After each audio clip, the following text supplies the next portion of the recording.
যে তৰুণ গগৈ ডাঙৰীয়াৰ নাতিকেইটাক তেওঁ অন্ততঃ ভাৰতীয় পৰম্পৰালৈকে ঘূৰাই আনক, ভাৰতীয় নাগৰিকত্ব দিয়ক, হিন্দু পৰম্পৰাই ডাঙৰ দীঘল কৰক, আহোম পৰম্পৰাই ডাঙৰ দীঘল কৰক।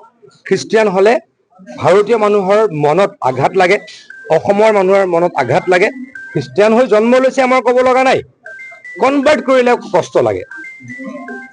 তেওঁৰ ল'ৰাটোৰ পাছপোৰ্ট, প্ৰথম পাছপোৰ্টখনত লেখা আছে হিন্দু, ছেকেণ্ড পাছপোৰ্টখনত দেশ লেখা আছে, মানে হিন্দু ধৰ্ম বাদ দিলে। ছোৱালীজনী খ্ৰীষ্টিয়ান হৈ তেওঁ চিনাকি দিছে।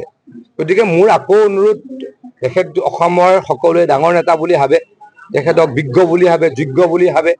গতিকে বিজ্ঞ যোগ্য ব্যক্তিয়ে এনেকুৱা কিয় কৰে?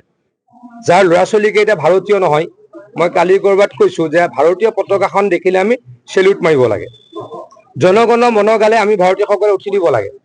কিন্তু গৌৰৱ গগৈ ডাঙৰীয়াৰ পৰিয়ালৰ 3জন সদস্যই ভাৰতীয় পতাকাক, জাতীয় পতাকাক চেলিউট মাৰিব নালাগে, জনগণ মন গালে চিটৰ পৰা উঠি দিব নালাগে।